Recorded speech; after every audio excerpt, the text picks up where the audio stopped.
This is the Leadership Podcast, and we study leaders. This is episode 515, featuring Murshed Chowdhury, founder of Tech Duels and LogicCoach.ai.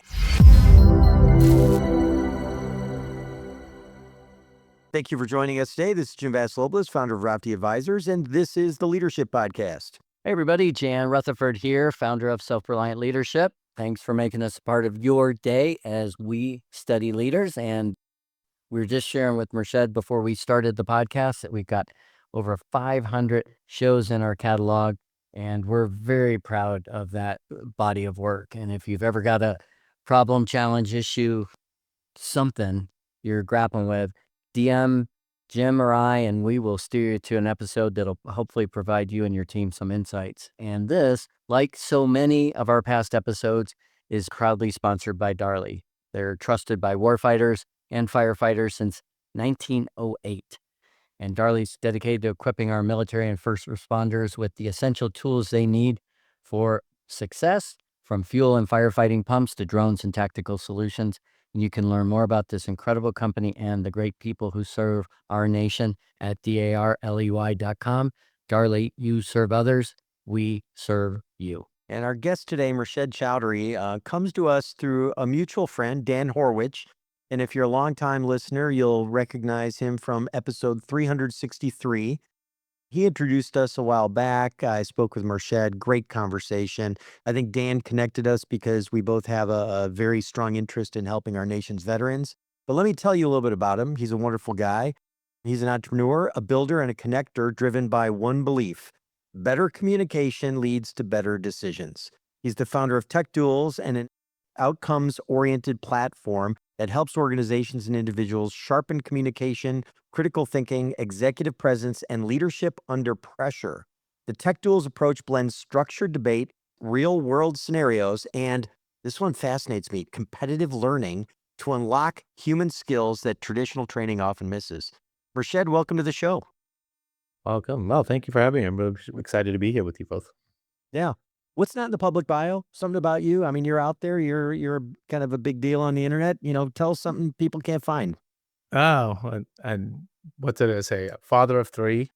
So I'm busy juggling that kind of stuff. I love these events and going to these networking events. I find out, and I also do a lot of career coaching around this stuff to help people become more comfortable, specifically around networking, because I feel like it's such a scary thing for folks, and I'm happy to make them more comfortable so they can really see how it unlocks opportunities. I mean, Dan, I met him through the network, and now I've had a chance to meet you both, and I feel like it's just such a great way for people to meet one another and expand their horizons, learn, and really find opportunities. And I think most people they see it as a temporary thing, or they see it as something that's more along the lines of like, oh, I can't do this.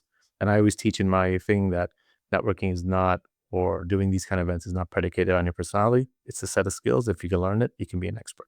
So whether you're an introvert, an extrovert, an ambivert, you can be really good at this stuff. It's just knowing how to do it. Yeah, I agree.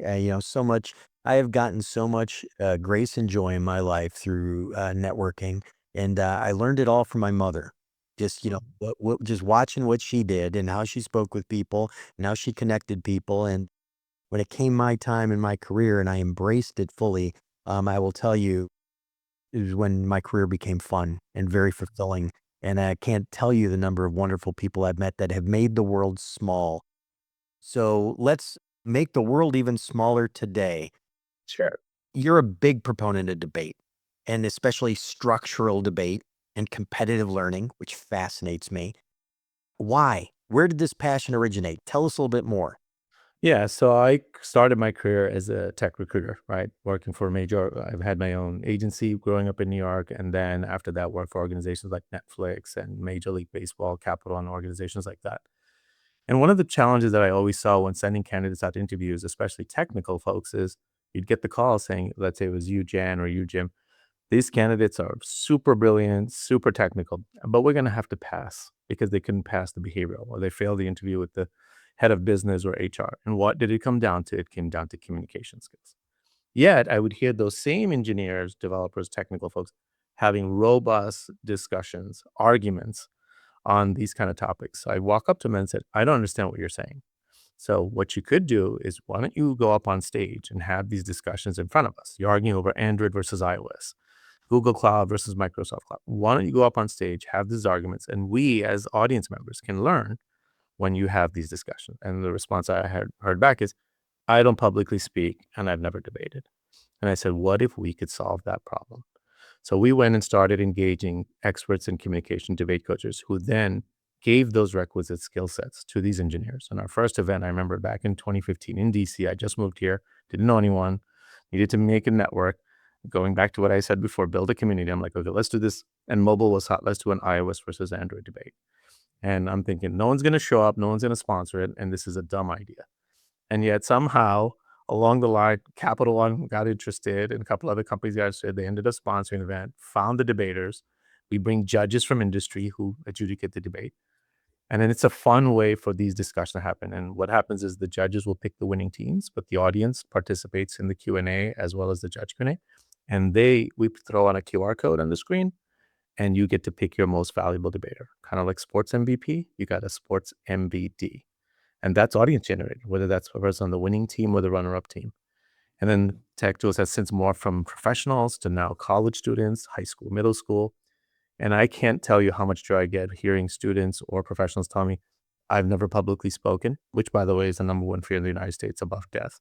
And then number two, saying to me, I just did this debate. And I'm just like, you didn't just do that. You publicly spoke. You took Q&A from judges and industry leaders and from your peers. You did it in a time format, in a competitive way. You can now go conquer the world. And for me, that's what Tech Duels is all about. Do you think that the structure and the competition makes it better than just, traditional kind of learning? What is it that is so important about the structure and the competition element? I think a lot of communication comes down to understanding structure, right? So, what we learn in communication, what our debate coaches talk about is claim, warrant, impact, argumentation, refutation, rebuttals. And everything has a foundation layer, and communication foundation layer is those things. So when people have structured thinking, they avoid two things. One is the one-word answers, or the yeah, which is not an answer. And then the people who ramble on and on and on. They say that very famous quote, if you want me to speak for 4 hours, right, I need 10 minutes to prepare. But if you want me to speak for 10 minutes, I need 4 hours to prepare. So watching a high school, middle school kid, college person who never went up on stage, and then you have 1 minute from a question from a CIO or a director or a CEO, and they have 1 minute to answer. And then the other side, that level of structured thinking can then really pay dividends for them down the road, whether it's in an interview, whether they're doing a pitch competition, or they're just having conversations.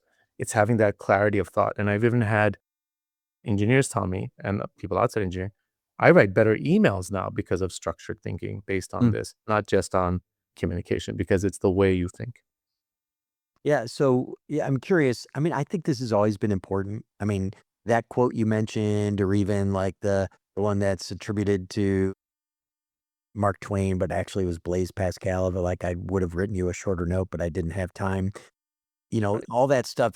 This has always been important. Is there anything that makes this more important now? That's a great question, Jim. And I think that what I'm seeing in the world today, I grew up in the 80s and 90s. That's just who I am, right? What I'm seeing today in today's device culture, AI culture, we're losing a little bit of that human interaction.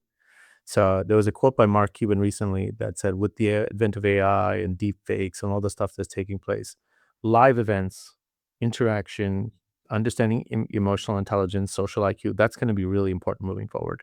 And as a father of young adults and teenage kids, I'm seeing it. They're just zombed out on their phones.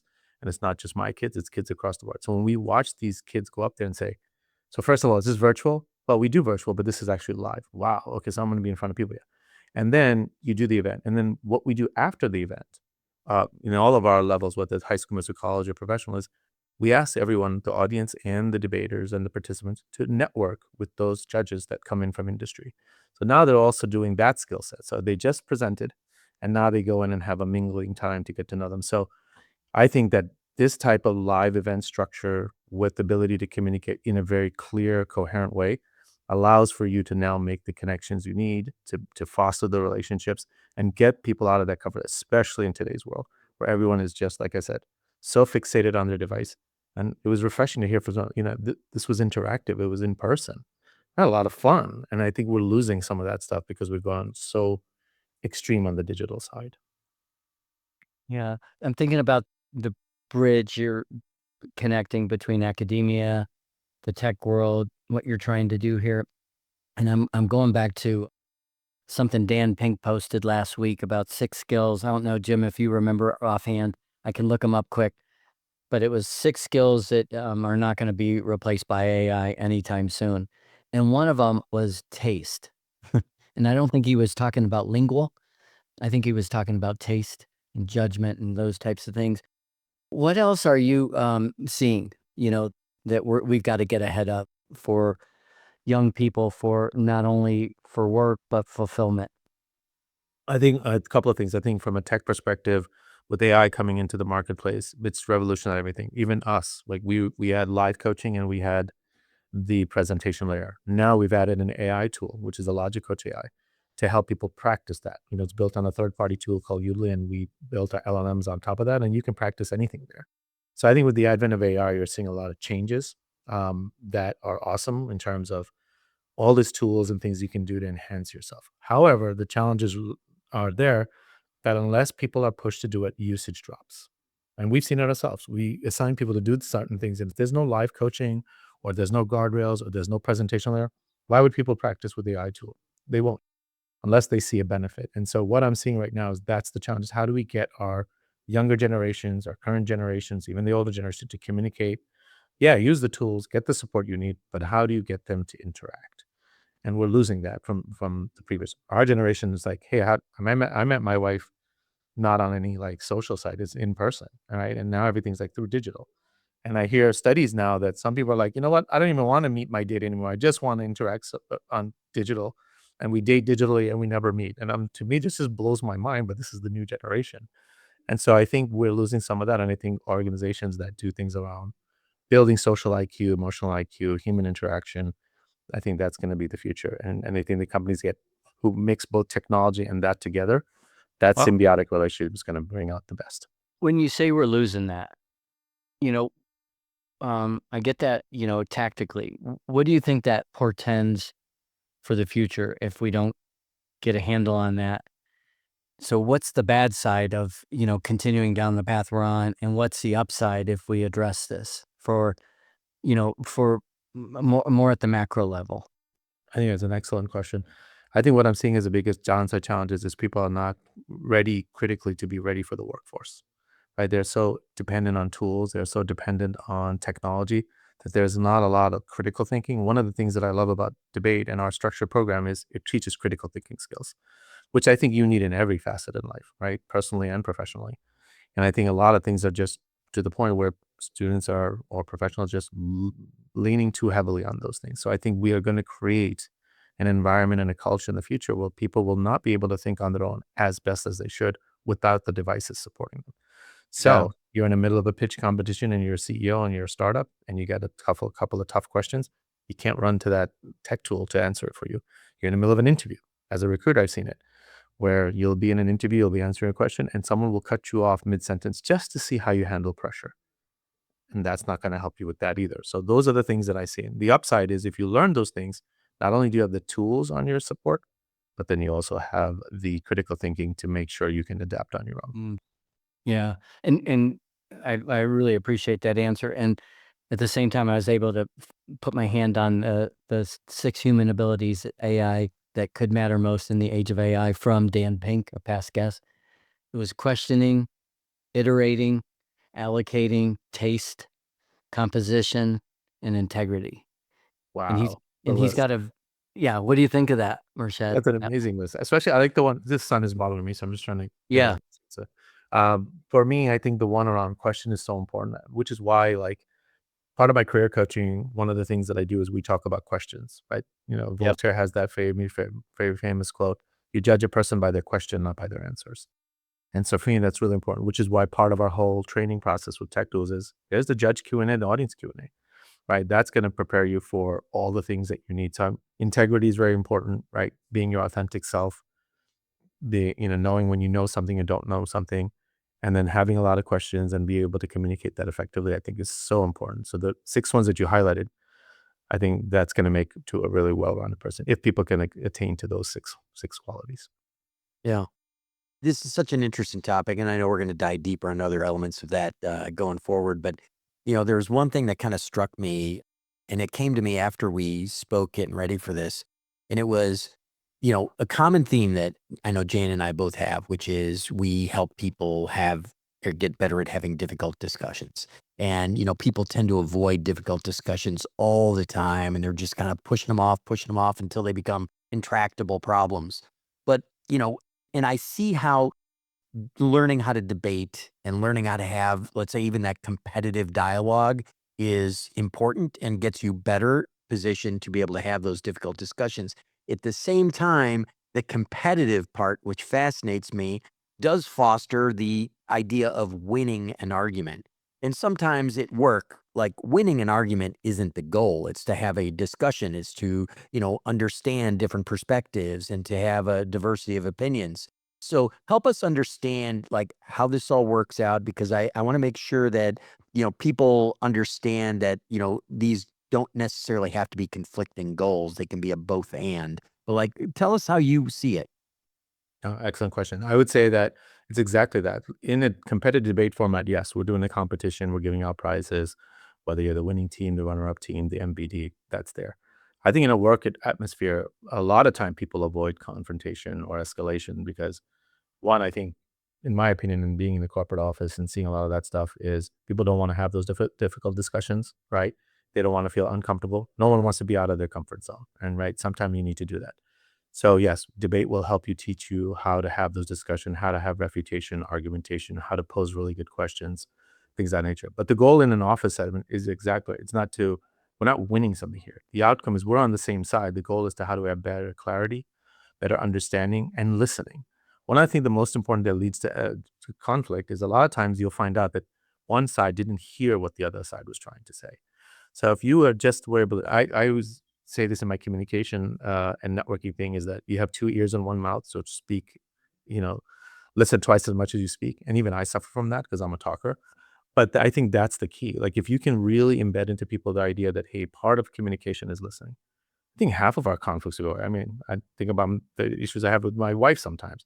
And at the end of the day, somebody didn't listen to someone. What I don't mean by they didn't hear them, they didn't listen. They didn't want to hear what they meant to say. The things that were said and the things that were not said, all of those cues. So I think that with debate as a competition, yeah, it's there. But for the office space, it's more about let's have a dialogue, let's have an interchange of discussion, let's listen about it, let's question each other about that, and let's come to a happy understanding. It's us together trying to come to the outcome versus us against one another. Yeah. So you and Dan and I have a common thread in that we're all from the tech space. That's where we have a lot of experience. And so there's something that is, it's not unique to the tech space, but it's, kind of prevalent, especially with like architects, where I used to get into these situations where, people had these, we called them holy wars. Android versus iOS. I mean, it's, we Microsoft versus Apple, back in the day it was Lotus Notes versus Microsoft Exchange. Lotus notes. Wow. Yeah. It was these were the holy wars where people were on one side or the other, and it was like coexistence was not an option. And so for the people who get into these situations where it's like they're so anchored in on a side, and we see that with tech people all the time. What's your advice on how to, let's say you're a leader, you've got people who dug their heels in on their favorite technology platform. What's your advice to deal with that? Just curious. Yeah. So one of the things that we do in part of our program is that you have to argue the other side, which is how you learn it. So a lot of the times people will not know who they're going to present. Now, again, in the professional series, if we're doing AI versus zero trust and someone's an AI expert, someone's a zero trust expert, obviously they'll do that, but they get trained on both sides. But when we go to the collegiate level or the high school, middle school, those students are learning both sides. And then a couple of days before they're told, okay, you're on this side, irrespective of whether you believe in this technology or not. It's about your ability to deliver the argument in a cohesive way and in a short duration of time than it is about what you're passionate about. Because we can always talk passionate about what we believe in. But can you talk passionate about what the other side is? And because you do that, you'll be that much more prepared. So it's part of like some of the sales training that we do is like you could be Google Cloud, but then you have to know about Amazon Cloud and Oracle Cloud. And then you'll have to go and debate that as if you're one of them. But what you're really learning is when you're out in the field and someone throws that question out there, you already know the answers because you had all sides of the argument. I remember when I was a kid growing up in the 80s, we used to go to the library before the age of the internet. We have these like pro con books. So like death penalty and abortion and euthanasia and whatever topics. And it was just pro con, pro con, pro. And a lot of times it'd be like, okay, take the side you don't believe in. Because if you can articulate that, then you're probably in a really good situation. So we try to foster that to say, hey, you may be dug in on Google Cloud and you love it and the features, whatever, but can you explain the other side? And then when they actually go, they're like, yeah, there's some really cool stuff on the other side. I'm like, there is. That's the problem. And then you can see it in our politics and our whole world today, right? If you just listen to the other side, I'm sure they have some decent ideas. You can love what you love, but listen to the other people. You'll be shocked. There might be some more alignment than you think. Love it. Great message. Great stuff here. Loving the discussion we're having today. And that's brought to you because of a wonderful company, Darley. They're a family-owned business based in the Midwest. They've been a trusted partner to not only the Leadership Podcast, but the U.S. military and first responders for over a century. From mission-critical defense equipment to innovative firefighting solutions, Darley ensures our heroes are equipped for success. Learn more about them and their dedication to excellence at darley.com. That's DARLEY.com. And speaking of veterans, Murshad, we understand that you're doing a lot with veterans right now. Tell us what's up. Yeah, so we created this thing called the Veterans Technology Conference, which we started last year. And the point of the whole thing was my cousin's husband was in the Navy and he hurt his back. This is somewhere around 2003 or so. And he comes out the Navy, honorably discharged because of the pain. And then he's just like, I have 2 young kids to feed and I have not a lot of job prospects coming out the military. Luckily for us, we had a number of friends and family that were technical. And they were like, hey, you had some great discipline from the military, even though you didn't do a lot of technology. Why don't you start learning the basics of cybersecurity? And that's when cybersecurity was more in infancy stages. He started to learn it, started to pick it up. And now 23 years later, he's a cybersecurity engineer at Google. And so that inspired me to be like, hey, how do we do this? Because a lot of our folks coming out the military have awesome skill sets built in: discipline, loyalty, the ability to work hard. But then they come out, they're like, what do I do with some of those skill sets once they come out the military? And I think tech, which is the other industry that is lacking talent. So here we have talent coming out, and then on the other side, we have lack of talent. And then the amazing thing about our veterans is that, especially here in Northern Virginia or the DC Metro, you have things like clearance, right? And who can get clearance faster than veterans? So then we started working on how do we actually create a program where people who are coming out the military can look at opportunities in the tech sector. And so we created the Veteran Technology Conference last year. And then based on that, we had a bunch of people show up at Amazon, and it was great here in Virginia. And this year we're going to do it again in Arlington, Virginia at Northeastern University. And then we'll probably go this fall to Tulane University to carry it there to Louisiana, just again with the same mission. Yeah. I don't know what I want to do after a career. What about tech? Let's think about it. Your answer gave me a question to ask you that I can't believe I've never asked myself before, because Jim and I both work with veterans. But, again, if veterans are the example, and a lot of them are that we work with getting out are probably in their 40s, most of them, they're retired, they're in their 40s, from early to late 40s, and they have to reinvent themselves. What's the parallel for all of us today in the world about reinventing ourselves and maybe learning about that transition, that, reskilling, if you will? Wow, you're bringing me back to not only this, but to my recruiting days. Yeah, I think a lot of it is that people are afraid that they can't reinvent themselves or change themselves. I think for anyone, right? And then I hear it from a lot of the veterans. Murshad, I've been doing this for, like 6 years in the military or 15 years in the military. How am I going to reinvent myself? And I think at the end of the day, you see some core skill sets that if you have them, right, certain levels of discipline, ambition, eagerness, curiosity, and the willing to just learn, I think that you can do that. So you can reinvent yourself. And I see it time and time again, right? So here's a person coming out the military. And I'm not saying it has to be tech. It could be anything. It could be, I want to be a project manager working at a tech organization. I want to do pre-sales, or whatever it is. You have so many requisite skill sets that you have in your tool belt, whether you're coming out the military or growing up, that whether you're in your 20s, your 30s, and now in your 40s, there's no time where you can't be like, hey, with all the stuff that are at our disposal today and how we can learn at such an accelerated pace, that we can apply those learnings to enhance what we already do. So maybe you have a passion in gardening, right? Or landscaping. Great. There's AI tools now that can help you enhance that experience for you and for your customers and clients, right? It's just knowing about that stuff. And then it's really the core element of what drives you. And if you're someone who's like, hey, listen, I spent this many years doing this, but I'm eager, I'm curious, I can learn, and I have the desire to do it, then I think overall you can see that. And I've seen that from people in the military coming out and do all kind of different things when they said to themselves, I don't know what I'm going to do. I have no idea. This is what I've done for the X amount of years. And now, whether by choice or for whatever circumstances, they're now in the market and they see these opportunities, and all of a sudden it has changed the trajectory of where they are. So I think if they can do it and they've been doing something for so long in such a regimented way, I think the rest of us who may not be as regimented or just locked, I think if we can open up our minds, we can find those kind of opportunities. Yeah, Yeah. that's great. Yeah. I love what you're doing. I love your perspective. I love your kind of broader context that you view this problem set in and how you're approaching it. Is there a particular success story that resonates with you or one that just hits home very deeply with you?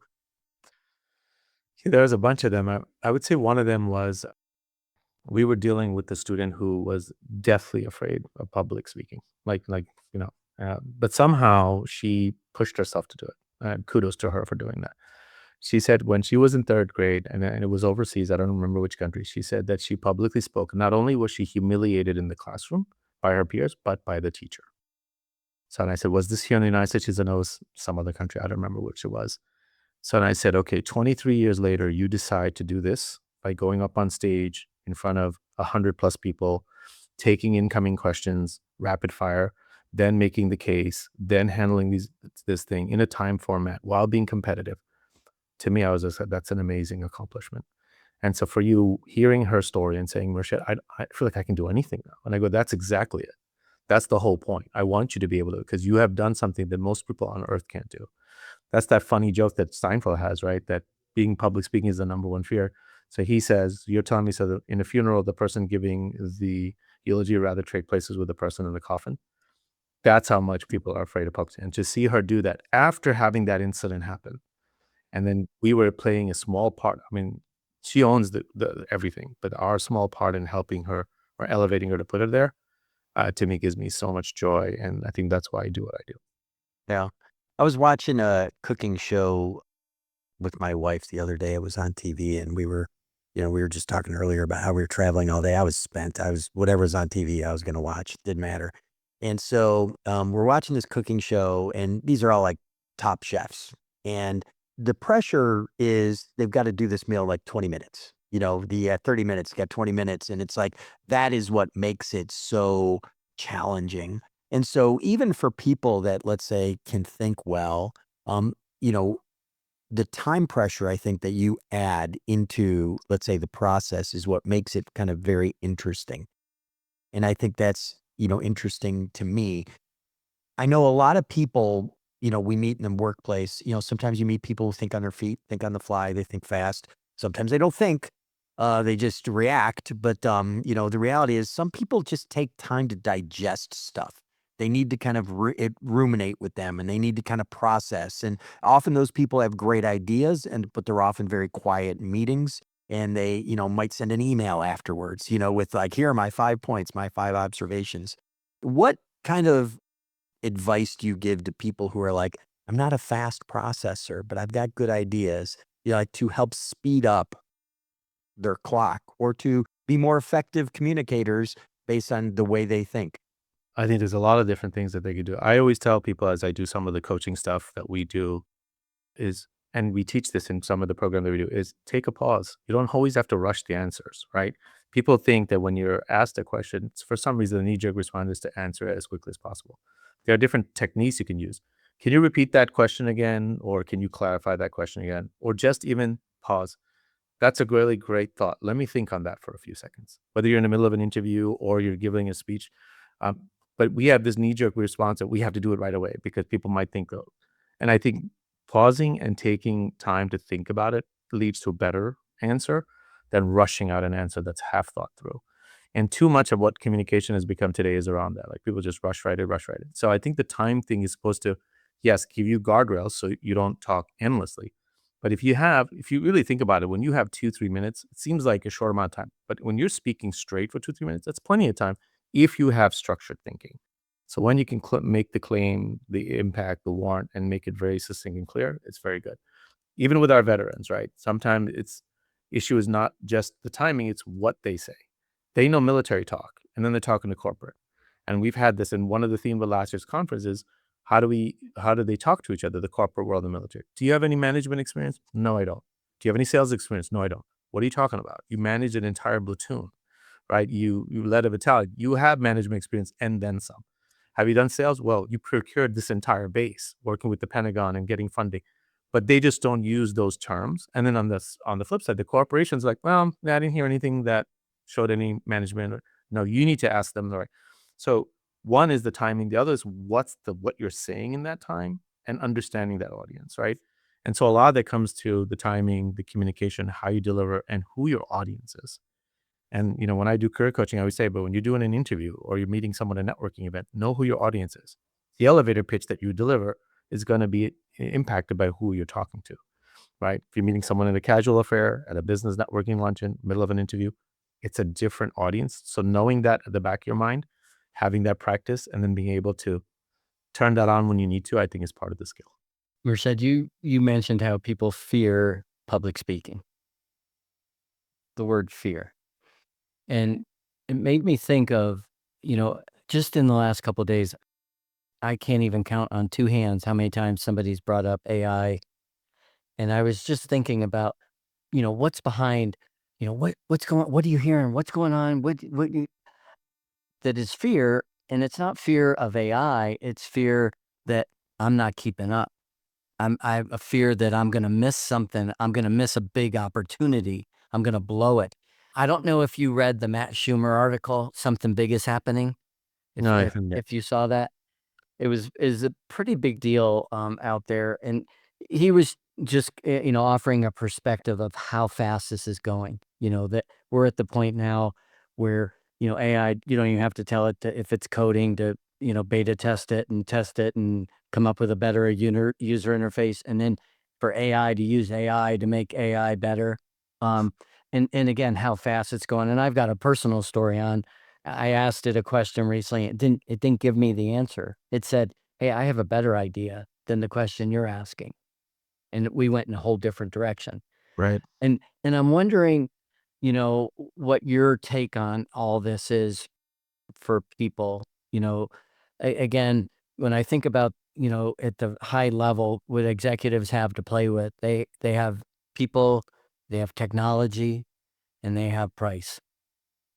Right. And how do you see this playing, into the future, and what do people need to know so they're not just operating in fear and probably making bad decisions about where they invest their time? Yeah, I think one of the things I would say is we're still in much of an unknown with the technology that's so rapidly developing. So there's going to be an unknown. And I think knowing that there's unknowns is, I think, going to be the first factor in making sure we're prepared. Because a lot of the fear is like, oh my God, I don't know what to do. Am I caught up? Am I ahead of the curve, behind the curve? We're all learning this as we go. So whether you're Sam Altman or the person who runs Anthropic, they're all saying that, we're still in this nascent period of what's happening. That being said, I think there's a lot of ways that we can look at these tools and look at what's going on with all of this stuff and say, hey, where do I see it's applicable? How do I make sure that I can utilize my time, become more efficient, get some good advice? And I use ChatGPT and Claude on a regular basis, right? To give advice, to write, to help me structured thinking, to all those different things. But at the same time, where will this all go? Will I be ending up, putting myself out of a job at some point? Those are fears that people have. And I don't think that it's as pronounced as people say it is, because there's always these doomsday folks. But I think being clear about what's coming in our way, knowing that there's some unknowns, that there's to anyone who tells you right now that I know where AI is going, this is going to be, I think it's ludicrous. Like, it is going so much faster than anyone thought. But they say, like, in the last 100 years, whatever we now learned in 10 years, and what we're learning in 10 years, we're learning in like a year now. And it's even faster. And with all the stuff that's going on, I think for us, we just have to take a pause and be like, okay, what are those tools? What can I control now? What can I understand? How do I utilize this to become better at my job, better at my business, to serve the rest of humanity or schools or professionals, whatever you're catering to? but knowing that, hey, I don't have all the answers on where this is all going, but I have to just keep curious, keep learning. Because if you don't know, I think that's the worst situation. And you're not going to know everything, but as you keep learning. So a lot of executives are dealing with the fear of, like, will I end up having to lay off half my staff or myself at some point? Do I have to invest in millions and millions of dollars in these tools in order to become functional, and then find out that we didn't even need these tools, some of them? These are the dilemmas a lot of the executives that I talk to are running with. I was like, do I need this or don't need this? And if I don't get it now, I was behind the curve. And if I do get it, then did I even need it? Did I get it for the sake of getting it? All these kind of questions are going on. And I think it's going to be where we go as a society, as a business community, as a nation, on trying to figure that out. But I think at least if we can keep it curious, keep it learning, keep it going with the experts, and then just really sharing our stories and what's working and not working, I think that helps a lot. That would be my perspective on that. I had a CSO described to me today. He's like, how CRM was? You had all these fields that you had to input, and it's all structured. He goes, what's really cool is it's like we just can throw everything in the kitchen drawer, in the junk drawer. You just throw everything in the junk drawer, and you don't even have to worry about it. And then you just tell AI to figure it all out, what it means. And I was thinking as he said that I always thought a CRM, as an example, was really for the managers. There's no salespeople that really liked filling out CRM. It didn't help them sell. It didn't help with their relationships generally. And, it made me think, well, maybe we'll actually have tools that really help the frontline people that are dealing with customer problems. That maybe that's, one of the things that we're not thinking about. Yeah, I think that's a great point. I'm seeing with a lot of the tools that I use, and it just enhances. Even the Logic Coach thing is like, it just teaches you how to speak, and you can practice interviewing and practice debating, and it gives you real world feedback. So before, what you have to wait for someone live to do that. No, now you can do a role play at 4 a.m. I got a valedictorian speech tomorrow, or I'm I'm doing a debate, or I'm in the middle of to a job interview. I can practice. I think with these tools can be enhanced. But I think some of the fear comes with oh my God, what does this mean for the rest of humanity and all of that other stuff? So it's an unknown, still an unknown. But I think I see it as a positive unknown for the most part for the rest of what we're doing. Yeah. I see it as a powerful thing. Anything powerful can be used for good or bad. So there will be bad things that come from this, and there will be good things that come from this. But it is powerful, and I think we should be ready for both. But I like your analogy about the junk drawer and the CRM thing. I think that's interesting. But then it takes me right to, when I put silverware away from the dishwasher for my wife, which I do occasionally, I never quite get it in the right drawer. And so there's always a little bit of angst and pain there, but I do my best. Bad Jim. I know. Jim, you just have to wait till the age of robotics, and then a robot will do that for you in a perfect way, and your wife will be happy, and you can then go back to the couch. And just like the Jetsons. Exactly. Jetsons. Just like Rosie. Wasn't the maid Rosie? It was Rosie. She was amazing. She did everything. Waiting. So, no waiting. You don't have to worry about the dishes or silverware sooner than later. So it's coming. The age of robotics. That's awesome. Murshad, thank you so much. It's been wonderful. Do you have any closing thoughts for our listeners? I just want to say thank you for having me.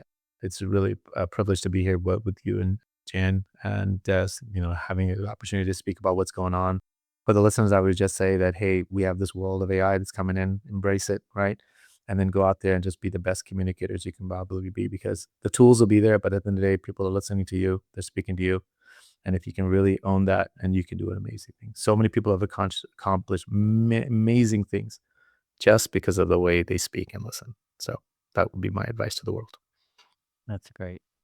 And well, Murshad, thank you. And for our audience, that's all we have for you this week. So we'll include ways for you to connect with Murshad in our show notes, as we always do. So make sure to visit us at theleadershippodcast.com.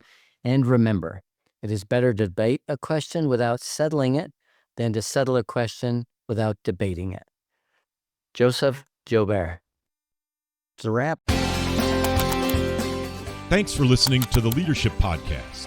To listen to more shows or to access the books and content discussed on this show, be sure to visit theleadershippodcast.com.